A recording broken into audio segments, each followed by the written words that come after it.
Hi artists, welcome back to the Wallace Art Room. This is Mrs. Hewitt. Today we're going to continue our work learning about Miss Cloudy or Pauline Lockton and talk more about contrast. But this time, instead of using black and white as contrast for our inspiration, this time we're going to be using color. Let's check it out.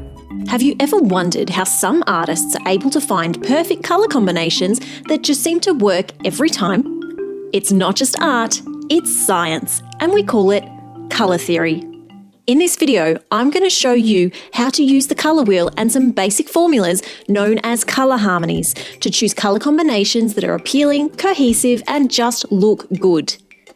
Using colour harmonies, you can evoke certain emotions, create a mood, or add context to your images.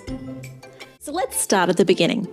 You may remember back at school where you learned about primary, secondary, and tertiary colours.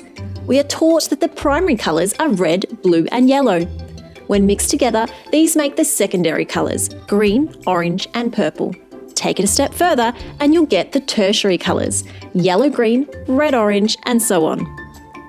These make up the traditional colour wheel that was created by Sir Isaac Newton and helps us to understand how different colours work together. So how do we use all these colours together? We can use our 12 basic hues on the colour wheel, along with some easy to follow formulas to create an endless collection of colour combinations that look balanced, appealing, and just work. These formulas are known as colour harmonies. The first and easiest is a monochromatic colour harmony.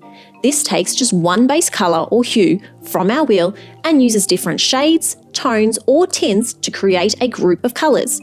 It's one of the easiest colour harmonies to create and looks simple, cohesive, and organised. Here are a few examples of Miss Cloudy's work where she uses monochromatic color theory to create harmony and a more organized feeling. Do you feel the simplicity of it? How does she use light or dark colors to create a mood? In monochromatic work, it is very little contrast to help create that feeling. Let's check out the highest contrast way to use color. Next, we have a complementary colour scheme. This takes two colours from opposite sides of the colour wheel, such as red and green or blue and orange. This type of colour scheme is great for creating strong contrast in your image. Here we see more of Miss Cloudy's work where she uses complementary colors of purple and yellow, and here she uses red and green as complementary colors to create contrast. How does adding opposite colors change the mood of this piece of artwork? Today as I create, I'm going to be using the color wheel to pick out opposite colors or complementary colors. Here you can see orange and blue, green and red, and yellow and purple are complementary colors.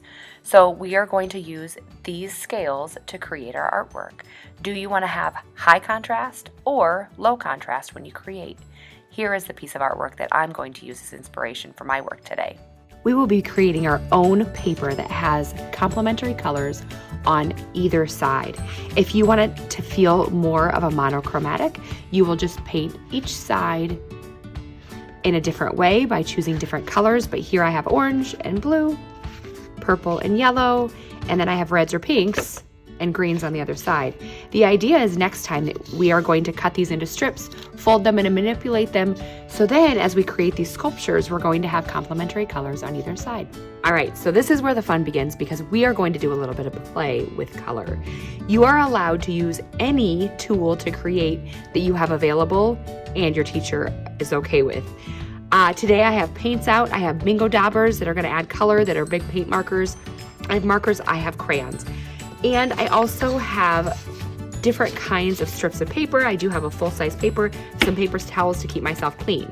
Now the idea today is that I am going to start with my dry materials first, the things that don't make the mess, that I don't need to put on the drying rack. So I'm going to start first with crayons or markers to color one side of my paper. When I do that, I make a plan. I grab crayons, which are dry, and I'm going to choose purple first. Now, once I'm finished with those, I'm going to flip it over and I'm going to be using a wet material on the other side. In this case, I used paint and bingo daubers. The thing that I did forget is to write my name and teacher code on my work because that also needs to go on the drying rack. Each time I start a new paper, I need to remember my name and teacher code, and also starting the first side with a dry material. That way, as I flip it over, I'm not going to make a mess when I paint the other side. I'll place each paper on the drying rack, remembering my name and teacher code. I'll put my artwork in a safe place, and I am ready for next week to create just like Miss Cloudy.